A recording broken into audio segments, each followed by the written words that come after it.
In the 19th century, the political philosophy that supported small government and free markets was called liberalism. Unfortunately, between then and now, the enemies of liberalism succeeded in stealing its name, which is why people with similar views nowadays usually call themselves libertarians.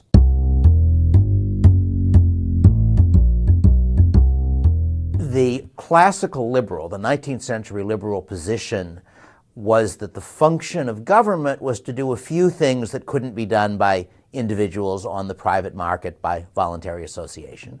And those were traditionally listed as police, courts, and national defense. And I got interested, I suppose when I was in my late teens, in whether you could push the idea of free markets and voluntary association even farther than that. Whether it would be possible to have a society which was organized by private property, trade, voluntary exchange, that set of ideas, but in which there was no government, in which all of the useful things government does, because government does some useful as well as some useless things, were done in other ways. And it's an attractive idea because we have quite a lot of reasons to believe that where the same thing can be done either by government or privately, governments usually do it worse. And government doing things usually involves greater restrictions on individual freedom, because when the government offers you a deal, you don't get to turn it down, whereas when someone in the private market offers you a deal, you do. So it seemed to me interesting to figure out whether you could construct a plausible set of institutions in which the basic police, courts, defense functions were being done privately instead. I started writing about the subject and eventually wrote my first book, Machinery of Freedom, which was published now almost 40 years ago. Since writing that, I've learned more about historical legal systems that have existed and seen some that had some of the features that I had created for my imaginary system, but I didn't know that at the time. That some of that showed up in the second edition of my book, and more will probably in the third edition.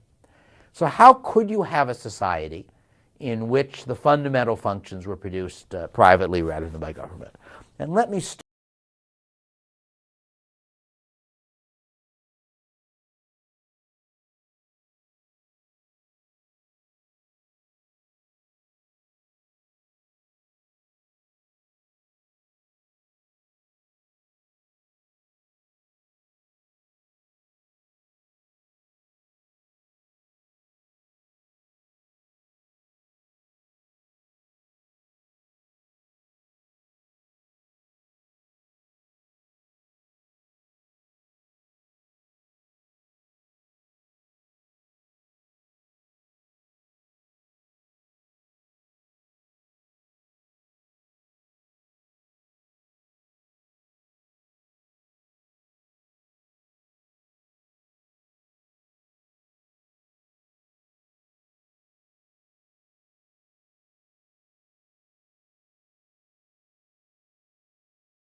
rules against my agency's customer today, we ignore the verdict, then the other agency will ignore the verdict when it rules the other way.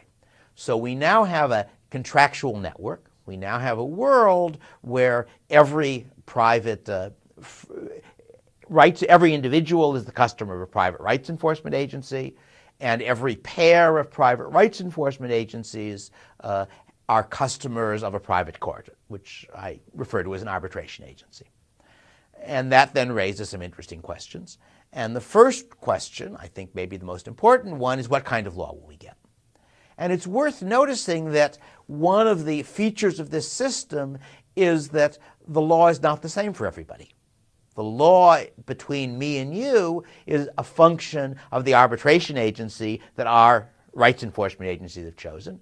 And the law between me and him is a function of the arbitration agency that my rights enforcement agency and his rights enforcement agency have chosen. They might be the same rules, they might be not. That sounds odd and unjust to us. It sounds less unjust if it occurs to you that when everybody has the same rule, it might be the wrong rule they all agree to, in which case some of them having the right rule would be better. But in fact, in many real-world societies, including America at the moment, the legal rules between people are not all the same. That if you think about state law, for example, that the laws are different from state to state in various respects, and therefore the laws between two citizens of California are not exactly the same as between two citizens of Virginia. There are some cases, some conflicts that go to federal law, some that go to state law, so there as well it's different. And there's a certain sense in which the legal system we all live in is a legal system of contractual law. Because if you think about an ordinary private contract, where two people or two firms make an agreement, now in the current world enforceable in the courts, in a sense that contract is a private legal system, because the contract between us says, if I don't finish the house I'm building for you by March, I agree to pay you damages of $5,000. That would be a possible term, called a liquidated damage term in a contract, but that's really a legal rule. It's just a legal rule just between the two of us. So I'm now imagining a society where there are multiple legal rules. What will they be? And the first thing to realize is that the rights enforcement agencies are middlemen, and part of the product they're selling to their customers is the set of legal rules under which their conflicts will get decided. And like anyone selling things to customers, the agency has an incentive to try to produce the product the customers want to buy. So from this standpoint, each rights enforcement agency will be saying to itself, which arbitration agencies would our customers like to have their disputes settled by? And similarly, the arbitration agencies will be saying to themselves, if we want rights enforcement agencies to hire us, what legal rules will make people most willing to be under our rules? So that you have, in effect, a legal system that's being generated on the free market, roughly the same way that cars are produced now or that food is produced now, instead of one produced by a political mechanism. And that, to me, is one of the interesting features of this system. And what can you say about that legal system? And the answer is that for reasons similar, though not identical, to the reasons that we expect markets to produce better cars than socialist systems, that we think that in general free choice in a private property trade society works better for producing things than political systems work. Some of the same reasons, although the situation is a little different, are going to result in producing good law as well. So imagine that the customers of my rights enforcement agency are people who believe in the death penalty. They think that the knowledge that if someone kills one of them, he's likely to get executed, makes it less likely they'll be killed. On the other hand, the customers of another arbitration agency don't believe that. They think that the death penalty doesn't deter, and they are really worried about the possibility that they might be convicted of murder, whether correctly or incorrectly, and get executed. So they would prefer a legal system that doesn't include a death penalty. You could imagine other reasons. There might be moral arguments for and against as well, but it doesn't really matter for the argument I'm making. So my agency does a little market. They have to agree. The two agencies need to find a court that will be acceptable to both of them. So my agency does some market research, and it figures out that if it could guarantee its customers capital punishment court in disputes with the other agency's customers, it could raise the price it charges its customers by enough to bring in an extra $100,000 a year, and they'd still stay with it because they'd be getting more nearly the law they wanted.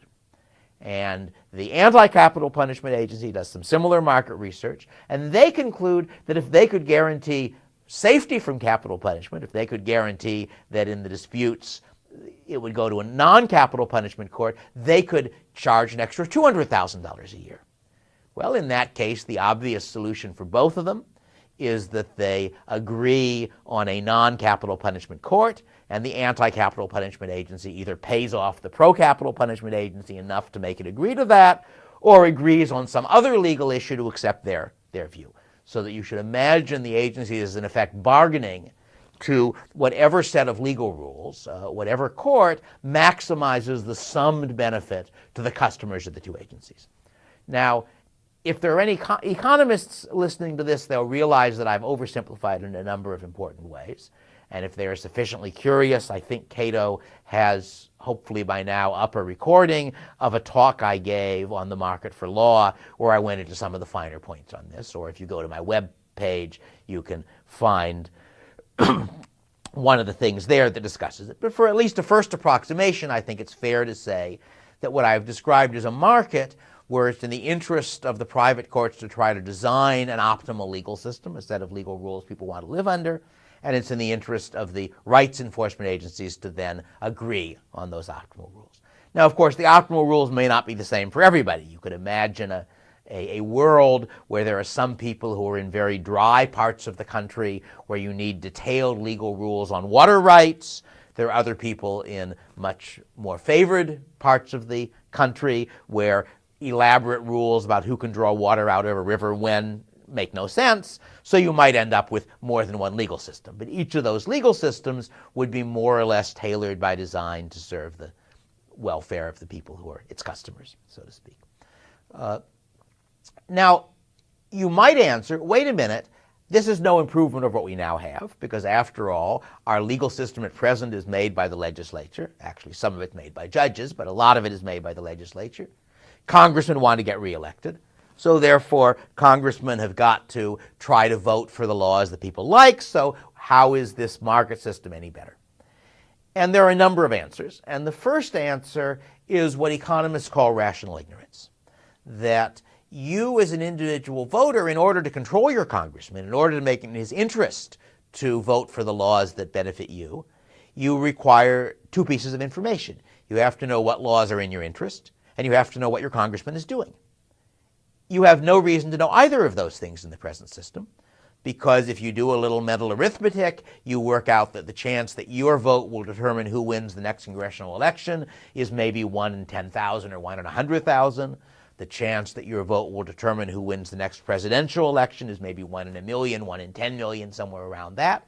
In a large population democracy, each individual knows his vote has almost no chance of affecting outcomes. So why should you spend a lot of time and effort watching what your congressman is doing, figuring out how he voted, why he voted, what the bills he voted on would do, when that information is of no use to you? Similarly, why should you spend a lot of time and effort figuring out what the ideal legal system is when, having figured it out, you have no control over what legal system you're under? So one reason why you would expect the market method for producing law to work better than the government method is one of the reasons you expect markets to do better at producing food and automobiles and lots of other things than the government does. Because on the market, since your choice affects what you get, you can say, all right, this rights enforcement agency mostly contracts with Court A, that one mostly contracts with Court B. Court B has better laws, so I'll switch to the one that contracts with Court B. So just as in an ordinary market, you have a good deal of control over your outcomes. You don't have perfect control because the agencies have got to get agreement with each other, so not all the options are going to be on the table. But at least your choice has a substantial effect on what law you're under, whereas in the political system, your choice of who to vote for has very close to zero effect on what law you're going to be under. So you have a reason to pay attention in the market context and not in the political, just as for other goods and services. Furthermore, the information about what works is much easier to get in the market system because you actually get to observe the alternatives. And I'm thinking now less about what the legal rules are than about how good a job the different agencies do of enforcing them. So if you think about the political context, we are never going to be able to compare the Obama administration of 2008 to 2012 with the McCain administration of 2008 to 2012, because only one of them got elected. So it is very hard. I don't think Obama is doing a very good job, but that depends on my guesses about what would have happened if he had done other things, which we have no way of knowing. That, Obama said, I'm going to have this big stimulus. It's going to get unemployment down substantially. He said by how much. Didn't happen. But of course, Obama's defenders can argue, they might even be right, without the stimulus, things would have been even worse. Therefore, we should be grateful to him, even though he was too optimistic about how it would turn out. He did the right things. And there's no easy way. You can consult different economists, and you can find, one Nobel-winning economist who says Obama did the right thing and one who says he did the wrong thing. Hard to form an opinion on that. On the other hand, imagine that the question is which agency shows up faster when you report that you've been robbed. Well, I'm a customer of agency A, you're a customer of agency B. We can compare notes, assuming that both of us have been so unlucky as to be robbed, or we can observe other features of what they did, and we can see whether on the whole A does a better or worse job than B. So in that sense, we don't have perfect information. Humans never have perfect information. But we're in a much better position to choose among the bundle of rights and rights enforcements, legal rules and the equivalent of police protection provided by one agency and another, than we are to choose among the promises of politicians, which is all we really get to vote on. So that's another reason why you would expect that the system I'm describing would be more likely to produce good law than the system we now live under. And at least my view is that there's lots of evidence the system we now live under produces pretty bad law in many ways. Now, another response you sometimes get from people is, wait a minute, how is this going to work for criminals? Won't the criminals just form their own rights enforcement agency and insist on laws in which murder is legal and robbery is legal and so forth? And I think there are two answers to that. The simplest but perhaps less important answer is very few criminals would really want to live under those laws either. Because after all, if we have a system where it's legal to murder people, that not only means it's legal for me to murder you, it also means it's legal for you to murder me, and that doesn't sound like such a great deal, and similarly for robbery. But even if the murderer said, I'm much better at killing than other people, so I want a rule that allows murder, he's not going to get it. Because in order to get that, he has to persuade the victim's rights enforcement agency to agree to a court that allows murder. And if you go back to my discussion of capital punishment, it's pretty easy to see that almost all of the time, the value to one person of being able to violate someone else's rights is much less than the value to the victim of not having his rights violated. That the hitman might get paid $10,000 for a contract to kill me, I would be delighted to pay much more than $10,000 to have some assurance that people won't murder me. And again, this is a fairly brief talk, so I can't go into a lot of detail, but I think it's pretty clear that if the criminals really decide to try to form their own agency, that agency will be unable to get contracts on its terms with any other agency. The criminals are vastly outnumbered by the potential victims. The potential victims are willing to pay much more to get what they want than the criminals are to get what they want, and therefore the criminal agency would fight a hopeless war against the rest of society and lose, which is exactly what would happen at present if the criminals said, we're starting a new country, it's in the middle of the United States, it doesn't recognize any of your laws. What happens? Well, you can predict pretty easily what would happen. So I don't think that's a serious argument. In fact, you would expect a good deal less crime and a good deal less of a problem of crime in the society I'm describing, not only because private firms usually do things better than governments do, but also because a fair amount of our present crime is created by government. That is to say, the government makes it illegal for people to do things that they want to do and that harm no one else. I'm thinking in particular of the war on drugs, but there are other examples of that. When you make things illegal people want to do, the result is some people do them and you have a large number of people in prison. The U.S. has an extraordinarily high imprisonment rate, almost 1% of the population is imprisoned at any one time, which is higher than any other developed country, perhaps any other country at all. And that's largely a result of having made laws against victimless crimes and then having arrested people for breaking those laws. So I've tried to sketch out very briefly how one could have a society functioning in which there was no government but were institutions of private property, and in which people's rights in fact got protected, and in which conflicts between people were normally settled peacefully. Since I wrote the book, I've learned a good deal more about historical legal systems. The book I'm currently working on is a book on legal systems very different from ours, which looks at a very wide range of them. And one of the things I discovered doing that is that what we think of as the normal model, where laws enforced by professional policemen, is actually not all that common historically. It's common at the moment. But even if you take something as recent as 18th century England, which I wrote one article about, 18th century England, there were no police. The English police force was invented in London by Robert Peel somewhere around 1820 or 1830. Nonetheless, laws got enforced. There were also essentially no public prosecutors except for offenses that were really against the state, like robbing the treasury or something. And that was a system in which it was, legally speaking, any Englishman could prosecute any crime. And in practice, it usually meant that the victim of a crime took responsibility for finding out who did it and getting him convicted. And that may sound odd to you, but of course half of our legal system works that way too. Because in the US we have two legal systems. One of them is called criminal law and one of them is called tort law, which do roughly the same thing. They impose costs on people who do bad things to other people. One of them, you call the cops and the police investigate and arrest somebody. One of them, you call a lawyer and you sue somebody. If people are interested, they can find in my book, Law's Order, a chapter discussing the question of whether it makes sense to have both of those systems. Or if they go off my webpage, they can find some recordings of talks where I discuss what a modern system might look like if it was all tort law and no criminal law, so that everything was privately prosecuted. But my more general point is that the simple model of government police enforcing law is only one of the many ways in which real societies have enforced law. There is no modern society that fits my imaginary description, but there are historical societies that have substantial elements of it. And if you go on my webpage, the book I'm currently writing, you can read the drafts of the chapters.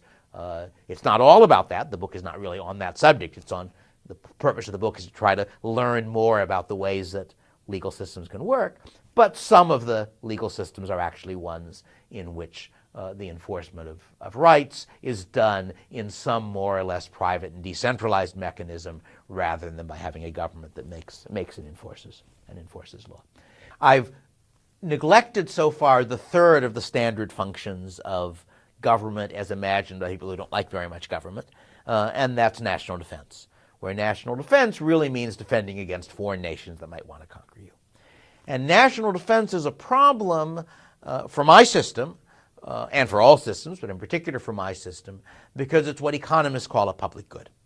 And public good to economists doesn't mean a good the government produces. Public good means a good such that the producer can't control who gets it. So if you think about a radio broadcast, for example, that, if it's over the air rather than some kind of cable system, that's a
difficulty defending ourselves from the actual neighbors that are sitting on our frontier. And I think that if you look at the actual history of U.S. conflicts since the Soviet fell, they do not involve conflicts with people who were ever a serious threat to us. That it is true that something like 9/11 killed several thousand people, but by the standards of international conflict, that's a very, very, very small conflict. I remember doing some calculations at the time of the first Iraq War, adding up the GNP of the countries on the two sides of that war. And measured by economic resources, the first Iraq War, the odds were just about 100 to 1. All right, that's not a serious threat to the 100, so to speak. So my guess is that in the world as it now is, the U.S. could defend itself by voluntary decentralized mechanisms. Somewhere I think I've written up, and if not I will write up, a longer description of how you could imagine doing it. And I imagine things like the open source movement for producing software, which is a sort of a non-price way of producing what's in effect a public good, namely software that anybody can use. It's not copyrighted. As one model for how you might organize a volunteer military in order to defend a society without government. There's actually a short story by Rudyard Kipling, who's one of my favorite authors, which is called Army of a Dream, where he's imagining an England where instead of people playing cricket and football, they do military maneuvers, where that's sort of the fashionable sport to play warfare, but play warfare on a full scale. I know people who spend time and effort fighting with swords and shields. They're in the Society for Creative Anachronism. There are a whole lot more people who do it with paintball. So I think you could imagine putting together a sort of a militia system like what the U.S. to a considerable extent had in its early history, where you've got lots of volunteers who aren't really professional soldiers. They aren't all that good at it, but there are a lot of them, and if necessary, they can be organized by professionals paid by charity, essentially by donations, to defend any likely threat that we would face. But that would be a longer discussion. And the basic bottom line argument I want to make is that for police and courts and lawmaking, I am willing to argue that the system I'm describing is unambiguously better than what we have, because the laws are being both made and enforced by people who have a private incentive to do a good job if they want to have customers, just the way other things are produced in our society. That for national defense, we really have a choice of bad solutions. One of them is trying to use a political system to do it, and one of them is trying in various imperfect ways to do it privately. But there is one advantage, in my view, to the private system for national defense, and that is that it greatly reduces the risk that, as has happened in many countries in the past, our army will be the ones who conquer us. That is to say, the risk of the army becoming itself the enemies. If you go back to the beginning of American history, and you look at the Second Amendment to the Constitution, which is the one that defends the right to bear arms, I think it's pretty clear what was going on in the minds of those people, especially if you read other contemporary discussions. And that is that they were facing a problem. And the problem was that it was clear that professional soldiers on average beat amateur soldiers. But it was also clear, with Cromwell's seizure of power in England in the 17th century as the obvious example, that a professional army was a danger. That if you had a professional army, at some point, under some circumstances, that army would decide to take over the country, as Cromwell's New Model Army did in the mid-17th century in England. That basically the first English Civil War, you had these people on this side and those people on that side, and they fought, and finally Parliament wins. Second Civil War, you have on one side Oliver Cromwell and the New Model Army. On the other side, everybody else. Oliver Cromwell wins and was military dictator for, 10 or 20 years. Pretty good military dictator, I should say, but nonetheless a disturbing kind of approach. So one advantage, the solution, I think, as I interpret the Second Amendment, the solution the founders came up with was have a small professional army and an enormous militia. And that way, if you really have to fight, the professional army can coordinate things. They can make sure that everybody is using the same orders and the same instructions and such, and the militia will give them manpower. And if the professional army ever gets uppity and tries to take over, it's true they're better than the militia, but the militia will outnumber them 100 to 1. And that's my reading, at least, of what was going on in the original system. And I view my approach to how you do national defense in a society without a government as sort of a later, modern, up-to-date version of the same approach. Namely, you have lots of people who aren't really very good soldiers, but can be soldiers if necessary. And therefore, if the small number who are really good soldiers try to take over, they'll be outnumbered 100 to 1. So that, I guess, covers more or less what I wanted to talk about, which is to give some sketch of at least my version of what a free market anarchist society would look like, what's sometimes referred to as an anarcho-capitalist society. And it's a society where law is generated on the free market by an economic mechanism. And I should say that among libertarians, there is at least one other approach to the idea of anarcho-capitalism, of private property anarchy that I'm familiar with, and that's one which in effect assumes that legal philosophers will figure out exactly what the law ought to be, and once that problem has been solved, everybody will agree on the same law. And I think that's quite unlikely. I don't observe that philosophy has made a great deal of progress in the last couple of thousand years. I think the problem of designing legal systems is much harder than it seems to people who haven't actually studied the law. And I think that a system where goods are produced by private profit-making entities who will make more money if they produce good goods is a better way for producing law than a system in which philosophers or academics speculate and then somehow by some magic process convince everybody else in the world to go along with them. But that's at least the system that I'm arguing for.